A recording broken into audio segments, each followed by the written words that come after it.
കൂട്ടുകാരെ, നമുക്കിന്നൊരു കഥ കേട്ടാലോ? അങ്ങ് അകലെ പഞ്ചവൻകാട്ടിലെ വലിയൊരു തടാകത്തിൽ കൂട്ടുകാരായ കുറേ തവളക്കുട്ടികൾ നീന്തി കളിക്കുകയായിരുന്നു. അക്കൂട്ടത്തിലെ കുസൃതിക്കുട്ടനായ തവളക്കുട്ടിയായിരുന്നു ചിന്നൻ തവള. പെട്ടെന്ന് ചിന്നൻ തവളയ്ക്കൊരു മോഹം. അണ്ണാറക്കണ്ണിനിരിക്കുന്ന വലിയ മരത്തിലൊന്ന് കയറണം. മുകളിൽ ചെന്നിരുന്ന് ആകാശക്കാഴ്ചകളൊക്കെ കാണണം. ചിന്നൻ തവള തടാകത്തിൽ നിന്ന് പെട്ടെന്ന് കരയിലേക്ക് നീന്തി. ആരെങ്കിലും വരുന്നുണ്ടോടാ ഈ തടിയൻ മരത്തിൽ കയറാൻ? ധൈര്യമുള്ളവർ വാ, എൻ്റെ ഒപ്പം വാ, ഞാൻ കയറാൻ പോവാ. അയ്യേ, ഒരെണ്ണത്തിനും ധൈര്യമില്ല, മടിയന്മാർ. ഞാനിപ്പോ കയറുന്ന കണ്ടോ കൂട്ടുകാരെ?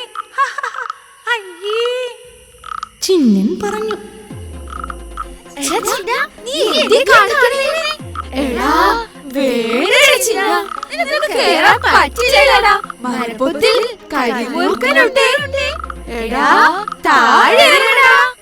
മറ്റു തവളകൾ നിരുത്സാഹപ്പെടുത്തി.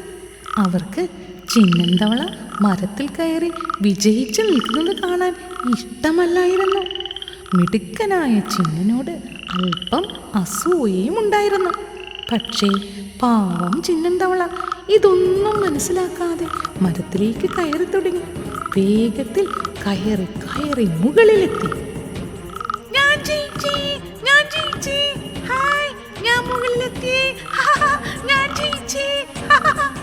ചിന്നൻ തവള വിളിച്ചു പറഞ്ഞു. ചിന്നൻ താഴേക്ക് നോക്കിയപ്പോൾ മറ്റു തവളക്കുട്ടികൾ എന്തൊക്കെയോ പറയുന്നതായി അവന് തോന്നി. അവരെല്ലാം തന്നെ പ്രോത്സാഹിപ്പിക്കുകയാണെന്നാണ് അവൻ കരുതിയത്. എന്താ കാരണമെന്നറിയണ്ടേ? ചിന്നൻ തവളയ്ക്ക് ചെവി കേൾക്കില്ലായിരുന്നു. കൂട്ടുകാരെ, ചില നല്ല ജീവിത ലക്ഷ്യങ്ങൾ നേടാൻ നാം പരിശ്രമിക്കുമ്പോൾ നിരുത്സാഹപ്പെടുത്തുന്നവരുടെ മുമ്പിൽ ബധിരരാകുന്നതാണ് നല്ലത്, കേട്ടോ? കൂട്ടുകാരെ, നമുക്കിന്നൊരു കഥ കേട്ടാലോ? ഏഴിമലക്കാട്ടിലെ നീലത്തടാകത്തിൽ താമസിച്ചിരുന്ന രണ്ട് തവളക്കുട്ടന്മാരായിരുന്നു ഇച്ചാപ്പിയും കൊച്ചാപ്പിയും. രണ്ടുപേരും സഹോദരന്മാരായിരുന്നു. അന്ന് അമ്മ രണ്ടുപേരെയും ഒരുക്കി സ്കൂളിൽ വിട്ടു. കലോത്സവം നടക്കുന്ന ദിവസമായിരുന്നു. രണ്ടുപേരും എല്ലാ മത്സരങ്ങളിലും പങ്കെടുത്തു. ഇച്ചാപ്പിക്ക് ധാരാളം സമ്മാനങ്ങൾ കിട്ടി. സ്വർണ്ണ മെഡലും വെള്ളി മെഡലും ഒക്കെ കിട്ടി. പാവം കൊച്ചാപ്പിക്കാകട്ടെ 3-4 സ്ഥാനങ്ങളാണ് കിട്ടിയത്. അങ്ങനെ അന്ന് മത്സരങ്ങളൊക്കെ കഴിഞ്ഞ് രണ്ടുപേരും വീട്ടിലെത്തി. കൊച്ചാപ്പി ഓടിച്ചെന്ന് അമ്മയെ കെട്ടിപ്പിടിച്ചു പറഞ്ഞു.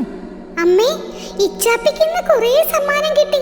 സ്വർണ്ണ മെഡലും വെള്ളി മെഡലും ഒക്കെ കിട്ടി. അപ്പൊ നിനക്കോ കൊച്ചാപ്പി? അമ്മ ചോദിച്ചു. ഞാൻ എല്ലാത്തിലും പങ്കെടുത്തു, പക്ഷെ ഒന്നും കിട്ടിയില്ല അമ്മേ. ഒരു സമ്മാനവും കിട്ടിയില്ല. പാട്ട് പാടിയപ്പോ ഒരു വരി തെറ്റിയപ്പോ എല്ലാരും കൂടി ചിരിച്ചു. ഞാനും ചിരിച്ചമ്മേ. നല്ല രസമായിരുന്നു. കൊച്ചാപ്പി പറഞ്ഞു. ഇച്ചാപ്പി ഒന്നും മിണ്ടാതെ ദേഷ്യപ്പെട്ടിരിക്കുന്നത് അമ്മ ശ്രദ്ധിച്ചു. അമ്മ സ്നേഹത്തോടെ ഇച്ചാപ്പിയുടെ അടുത്തേക്ക് ചെന്ന് പറഞ്ഞു. എന്റെ ഇച്ചാപ്പി, ഇത്രയൊക്കെ സമ്മാനം കിട്ടിയിട്ട് എന്റെ മോൻ എന്താ ഇങ്ങനെ ദേഷ്യം പിടിച്ചിരിക്കുന്നേ? ഒരു സന്തോഷമില്ലല്ലോ. എന്ത് പറ്റി കുട്ടാ? പറ. അമ്മയുടെ ചക്കരയല്ലേ? ദേ നോക്ക്, ഒരു സമ്മാനവും കിട്ടിയില്ല. എന്നിട്ടും കൊച്ചാപ്പിനെ നോക്ക്, ചിരിച്ച് സന്തോഷിച്ച് നടക്കണ കണ്ട. ഇച്ചാപ്പി മുഖം ഒന്നുകൂടി വീർപ്പിച്ചുകൊണ്ട് പറഞ്ഞു. അമ്മേ, ഒരു പോയിന്റ് കൂടി കിട്ടിയിരുന്നെങ്കിൽ എനിക്ക് കലാപ്രതിഭയാകായിരുന്നു. ഒരു പോയിന്റ് മതിയായിരുന്നമ്മേ. ആ മണിയൻ തവള എന്നെ വെട്ടിച്ചു. അവനാ ഒരു പോയിന്റിന് എന്നെ വെട്ടിച്ച് കലാപ്രതിഭയായത്. അവനെനിക്ക് ഇഷ്ടമല്ല അമ്മേ. കലാപ്രതിഭ അവനായമ്മേ. എന്റെ ഇച്ചാപ്പി, ഇതാണോ ഇത്ര വലിയ കാര്യം? ഞാൻ ഓർത്ത് എന്തോ വലിയ കാര്യമാണെന്ന്. നിനക്ക് എത്രമാത്രം സമ്മാനങ്ങൾ കിട്ടി? സ്വർണ്ണ മെഡലും വെള്ളി മെഡലും കിട്ടിയില്ലേ? അതിൽ സന്തോഷിക്കുകയല്ലേ വേണ്ടത്? ഒന്നും കിട്ടാത്ത നമ്മുടെ കൊച്ചാപ്പിയെ നോക്കി എത്ര തുള്ളിച്ചാടി നടക്കുന്നു. അമ്മ പറഞ്ഞു. അവൻ മണ്ടൻ, മരമണ്ടൻ. അവനൊന്നും കിട്ടിയില്ല, ഒരു സമ്മാനവും കിട്ടിയില്ല. എന്നിട്ടും ഇത് വലിയ സമ്മാനം കിട്ടിയ പോലെയുള്ള അവന്റെ തുള്ളല് കാണപ്പോ എനിക്കൊന്ന് ദേഷ്യം വരണുണ്ടേ. ഇച്ചാപ്പി പറഞ്ഞു. പിന്നെ പോടാ, നീ ആ മണ്ടൻ. ഞാനേ എന്റെ മാക്സിമം ശ്രമിച്ചാ മത്സരിച്ച്. എന്നാലും എനിക്ക് കഴിഞ്ഞ പ്രാവശ്യത്തേതിലും മുമ്പിലെത്താൻ പറ്റിയല്ലോ, എനിക്കത് മതി. ഞാൻ ഹാപ്പിയാ. ഇത് കേട്ട് അമ്മ രണ്ടുപേരെയും അടുത്ത് ചേർത്ത് പറഞ്ഞു. എന്റെ മക്കളെ, നിങ്ങളെക്കുറിച്ച് ഓർത്ത് എനിക്ക് അഭിമാനം തോന്നുന്നു. രണ്ടുപേരും മത്സരിച്ചു. എല്ലാ മത്സരങ്ങളിലും നിങ്ങൾ പങ്കെടുത്തു. വിജയമെന്ന് പറയുന്നത് എന്നും ഒന്നാം സ്ഥാനം വാങ്ങുക എന്നതല്ല, നേരത്തെ ചെയ്തതിനേക്കാൾ കുറെ കൂടി നന്നായി ചെയ്യാൻ സാധിക്കുക എന്നതാണ്. നിങ്ങൾക്ക് രണ്ടുപേർക്കും അത് സാധിച്ചു. നിങ്ങൾ ഇനിയും മത്സരങ്ങൾ പങ്കെടുത്തുകൊണ്ടേയിരിക്കണം. അവസരങ്ങൾ ഇനിയും വരും. നിങ്ങളുടെ മുന്നിൽ വിശാലമായ ഒരു ലോകമാണുള്ളത്. ഒരു ദിവസം കൊണ്ട് ഒന്നും അവസാനിക്കുന്നില്ല. അതുകൊണ്ട് എൻ്റെ മക്കൾ ഇപ്പോൾ കിട്ടിയ വിജയത്തെ ഓർത്ത് സന്തോഷിക്കണം. നിങ്ങളെക്കുറിച്ചോർത്ത് നിങ്ങൾ തന്നെ അഭിമാനിക്കണം. നന്ദി നിറഞ്ഞൊരു മനസ്സുണ്ടാകണം കേട്ടോ. വിജയിച്ചവരോട് അസൂയം പാടില്ല. മക്കൾക്ക് മനസ്സിലായോ? ഇത് കേട്ട് ഇച്ചാപ്പിയും കൊച്ചാപ്പിയും ഉറക്കെ പറഞ്ഞു. സെറ്റ്. അടുത്ത മത്സരത്തിൽ ഞാൻ കലാപ്രതിഭ. ഞാനും കലാപ്രതിഭ. അടുത്ത മത്സരത്തിൽ ഞാൻ കലാപ്രതിഭയാകും. ഞാനും കലാപ്രതിഭയാകും. ആ മെഡലിങ് തന്നേ. രണ്ടുപേരും മെഡലുകൾ അണിഞ്ഞ് പൊട്ടിച്ചിരിച്ചുകൊണ്ട് അവിടെ മുഴുവൻ ഓടിക്കളിച്ചു. കാടാകെ അവരുടെ ചിരികൾ മുഴങ്ങിക്കേട്ടു. കൂട്ടുകാരെ, എല്ലാ മത്സരങ്ങളിലും ജയവും തോൽവിയുമുണ്ട്. വിജയത്തിലേക്ക് കുതിക്കാനുള്ള ഊർജമാണ് പരാജയത്തിൽ നിന്ന് ലഭിക്കേണ്ടത്. വിജയിച്ചവരോട് ദേഷ്യവും പാടില്ല കേട്ടോ. സ്ഥിരമായ പ്രയത്നവും ആത്മവിശ്വാസവും നമ്മെയും വിജയത്തിലേക്ക് നയിക്കും. നമുക്ക് കിട്ടിയ വിജയങ്ങളിൽ ആഹ്ലാദിക്കുകയും അഭിമാനിക്കുകയും വേണം കേട്ടോ. കൂട്ടുകാരെ, നമുക്കിന്നൊരു കഥ കേട്ടാലോ? ഒരിക്കൽ കാവടിക്കാട്ടിലെ വലിയൊരു കിണറ്റിൽ പാട്ടുകാരനായ ഒരു തവളച്ചേട്ടൻ താമസിച്ചിരുന്നു. ഏതു നേരവും തവളച്ചേട്ടൻ പാട്ട് പാടിക്കൊണ്ടേയിരിക്കും. കിണറ്റിൻ കരയിലെ മരത്തിൽ താമസിച്ചിരുന്ന അണ്ണാറക്കണ്ണന് തവളച്ചേട്ടന്റെ പാട്ട് വളരെ ശല്യമായി തോന്നി. അണ്ണാറക്കണ്ണൻ തവളച്ചേട്ടനോട് സൂത്രത്തിൽ പറഞ്ഞു. തവളച്ചേട്ടാ, പൂങ്കുയിലിന്റെ അടുത്തേക്ക് താമസം മാറ്റിയാൽ അവൾ നിന്നെ നന്നായി പാട്ടുപാടാൻ പഠിപ്പിക്കും. നീ കയറി വാ, ഞാൻ നിന്നെ പൂങ്കുയിലിന്റെ അടുത്ത് കൊണ്ടുപോവാം. ഇത് കേട്ടപ്പോ തന്നെ തവളച്ചേട്ടൻ കിണറ്റിൽ ചാരി വെച്ചിരുന്ന ഏണിയിലൂടെ ചാടി കയറി പുറത്തു വന്നു. അണ്ണാറക്കണ്ണനും തവളച്ചേട്ടനും കൂടി പൂങ്കുയിലിന്റെ അടുത്തെത്തി. അങ്ങനെ തവളച്ചേട്ടനെ പൂങ്കുയിൽ പാട്ട് പഠിപ്പിക്കാൻ തുടങ്ങി.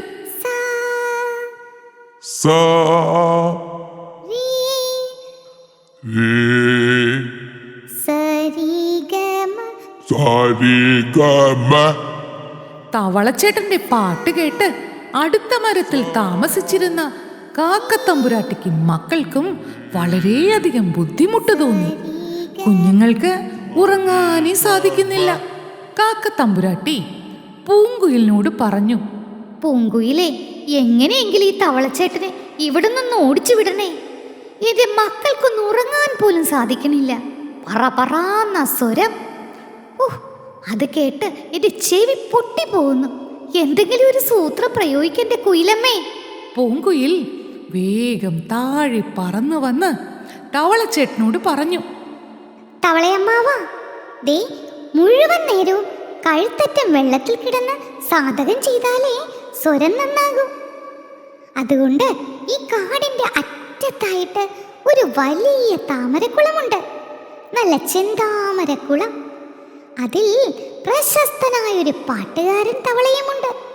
വാ, നമുക്ക് അവിടേക്ക് പോവാം. അവിടെ ചെന്ന് നല്ല ഉറക്കെ പാടി പാടി സ്വരവും നന്നാക്കാം. വലിയ പാട്ടുകാരനായിട്ട് മാറുകയും ചെയ്യാം. ഇത് കേട്ട് വിശ്വസിച്ച് തവളച്ചേട്ടൻ യാത്രയ്ക്ക് തയ്യാറായി. പൂങ്കുയിലിന്റെ പുറത്ത് കയറിയിരുന്നു. തവളച്ചേട്ടനുമായി പൂങ്കുയിൽ പറന്ന് അങ്ങനെ താമരക്കുളത്തിലെത്തി.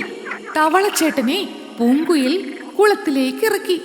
പാട്ടുപാടിക്കൊണ്ടിരിക്കുന്ന ധാരാളം തവളകളെ അതിൽ കണ്ടപ്പോൾ നമ്മുടെ തവളച്ചേട്ടനും സന്തോഷം കൊണ്ട് തുള്ളിച്ചാടിക്കൊണ്ട് ഉറക്കെ പാടാൻ തുടങ്ങി. എല്ലാ തവളകളും മത്സരിച്ച് പാടാൻ തുടങ്ങി. തവളകളുടെ പാട്ട് ആ കാട്ടിൽ മുഴങ്ങിക്കേട്ടു. പിന്നെ തവളച്ചേട്ടൻ ഒരിക്കലും ആ കുളത്തിൽ നിന്ന് തിരിച്ചു പോയിട്ടില്ല. കൂട്ടുകാരെ, നാം ഒരിക്കലും നമ്മുടെ പെരുമാറ്റം കൊണ്ടോ പ്രവൃത്തി കൊണ്ടോ മറ്റുള്ളവർക്ക് ശല്യമാകരുത് കേട്ടോ. അങ്ങനെയായാൽ നാം അറിയാതെ തന്നെ അവർ നമ്മെ ഒഴിവാക്കാൻ ശ്രമിക്കുമെന്ന് ഓർക്കണേ.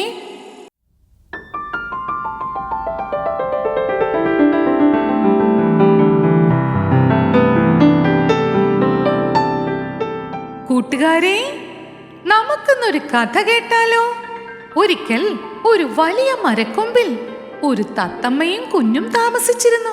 അവരുടെ മനോഹരമായ കൂട്ടിൽ സുഖമായി താമസിച്ചു വരികയായിരുന്നു. ഒരു ദിവസം സന്ധ്യയായപ്പോ പെട്ടെന്ന് നല്ല ഇടിവെട്ടി മഴ പെയ്യാൻ തുടങ്ങി. അപ്പോഴേക്കും ഒരു കാക്കപ്പെണ്ണ് തത്തമ്മയുടെ കൂട്ടിനരികിലെത്തി പറഞ്ഞു, തത്തപ്പെണ്ണേ, ഒന്ന് വാതിൽ തുറക്കൂ. ഭയങ്കര ഇടിവെട്ടും മഴയും. അല്പനേരം കഴിഞ്ഞ് കാക്കപ്പെണ്ണ് വീണ്ടും ചോദിച്ചു,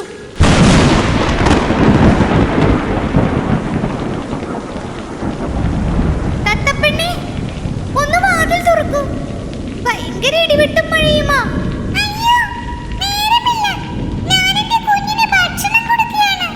അല്പനേരം കഴിഞ്ഞ് കാക്കപ്പെണ്ണ് വീണ്ടും ചോദിച്ചു, എന്റെ തത്തപ്പെണ്ണേ, മഴ കൊണ്ട് ഞാൻ തണുത്ത് വിറയ്ക്കാണ്.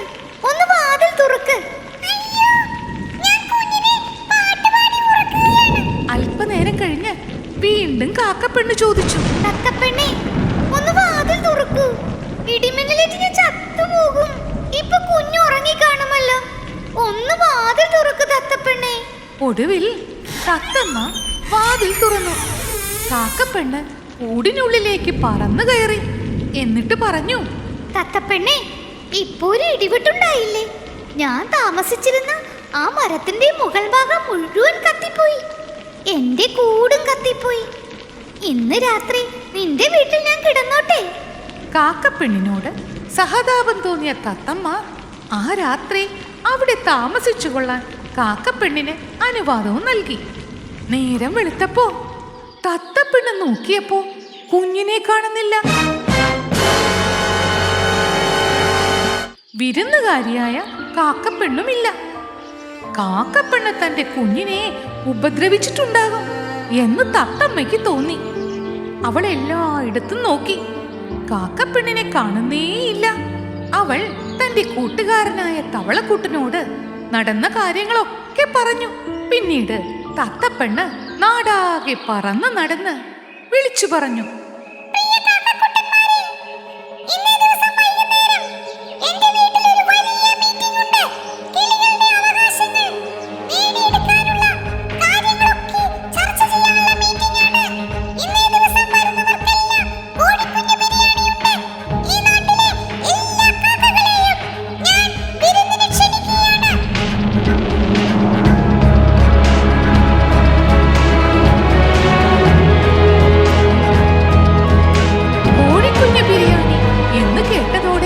കാക്കകൾ കൂട്ടമായി തത്തമ്മയുടെ കൂട്ടിലേക്ക് വൈകുന്നേരമായപ്പോൾ പറന്നു വരാൻ തുടങ്ങി.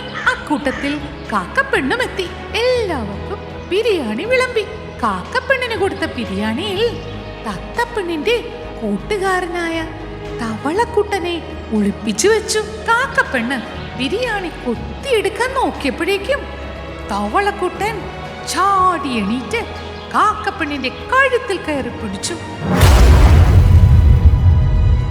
കഴുത്തിൽ പിടിമുറുക്കിക്കൊണ്ട് തവളക്കുട്ടൻ ചോദിച്ചു, തത്തക്കുഞ്ഞിന്റെടാ, താടാ തത്തക്കുഞ്ഞിനെ, പറയടാ, തത്തക്കുഞ്ഞിന്റെ ശരിയാക്കി ഞാൻ കൊല്ലുന്നത് ഞാൻ.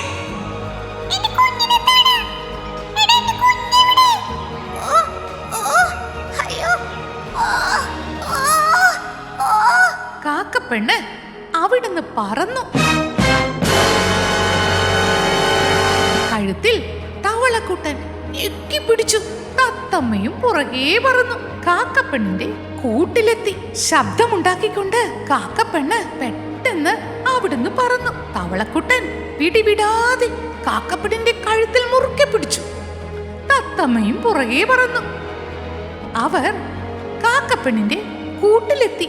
അവിടെ എത്തിയപ്പോൾ തന്റെ കുഞ്ഞിനെ പട്ടുമെത്തയിൽ കിടത്തിയിരിക്കുന്നതായി തത്തപ്പെണ്ണ് കണ്ടു. തത്തപ്പെണ്ണ് ഓടിച്ചെന്ന് തത്തക്കുഞ്ഞിനെ കെട്ടിപ്പിടിച്ചു. അപ്പോഴേക്കും തവളക്കുട്ടൻ കാക്കപ്പെണ്ണിന്റെ കഴുത്തിൽ നിന്ന് പിടിവിട്ടു. എല്ലാവരെയും നോക്കിക്കൊണ്ട് കാക്കപ്പെണ്ണ് പറഞ്ഞു, എനിക്കൊരു കുഞ്ഞില്ലാത്ത കൊണ്ടല്ലേ ഞാൻ ഈ കുഞ്ഞിനെ ഒന്ന് എടുത്തത്, ഒന്ന് വളർത്താൻ കൊണ്ടുവന്നതാ, എന്നോട് ക്ഷമിക്കണേ. ഇത് കേട്ട് എല്ലാവർക്കും സങ്കടമായി. കാക്കപ്പെണ്ണിനോട് പാവം തോന്നി. പിന്നീട് തത്തപ്പെണ്ണും കുഞ്ഞും കാക്കപ്പെണ്ണിന്റെ ഒപ്പം അവളുടെ ആ കൊച്ചുകൂട്ടിൽ സന്തോഷമായി താമസം തുടങ്ങി. കൂട്ടുകാരെ, മക്കളെ ജീവന് തുല്യം സ്നേഹിക്കുന്നവരാണ് മാതാപിതാക്കൾ. കുഞ്ഞുങ്ങളെ ഏത് അപകടത്തിൽ നിന്നും രക്ഷിക്കാൻ സ്വന്തം ജീവൻ കൊടുത്തും അവർ ശ്രമിക്കും. അതുകൊണ്ട് തിരിച്ചും മക്കളും മാതാപിതാക്കളെ സ്നേഹിക്കുകയും സഹായിക്കുകയും ചെയ്യണം കേട്ടോ.